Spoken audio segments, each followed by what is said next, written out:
Assalamualaikum warahmatullahi wabarakatuh. Apa kabar sahabat-sahabat semuanya? Kembali lagi bersama saya di DigiLine. Pada kesempatan kali ini saya akan berbagi tutorial cara untuk mencetak kartu keluarga secara online melalui aplikasi IKD.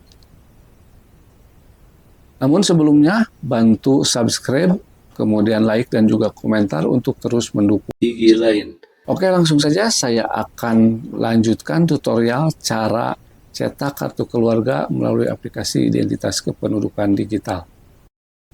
Untuk melakukan atau mengajukan pembuatan kartu keluarga secara online melalui aplikasi IKD, terlebih dahulu harus sudah terdaftar atau memiliki akun di aplikasi IKD. Selanjutnya buka aplikasi dan lakukan login.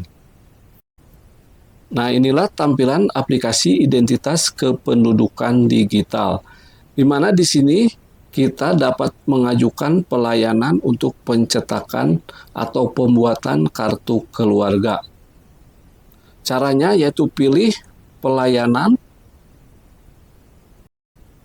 dan inilah menu pelayanan yang disediakan dalam aplikasi IKD. Di sini ada permohonan cetak kartu keluarga. Silahkan ajukan permohonan untuk pembuatan kartu keluarga ini. Nah, di sini ada pengajuan pelayanan dan alasan permohonan. Silakan dipilih alasan permohonannya, apakah ada perubahan anggota keluarga, perubahan domisili, alamat, ataupun perubahan lainnya. Silakan dipilih salah satu. Selanjutnya masukkan captcha ini ya teman-teman, lalu pilih ajukan. Setelah melakukan pengajuan, kita dapat melakukan pemantauan pengajuan tersebut, apakah sudah selesai atau belum melalui pemantauan pelayanan. Dan inilah pemantauan pelayanan.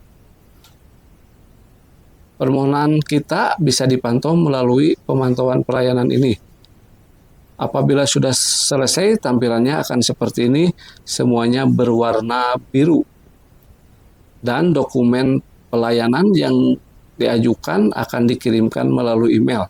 Kemudian kita tinggal mendownload dan mencetaknya secara mandiri.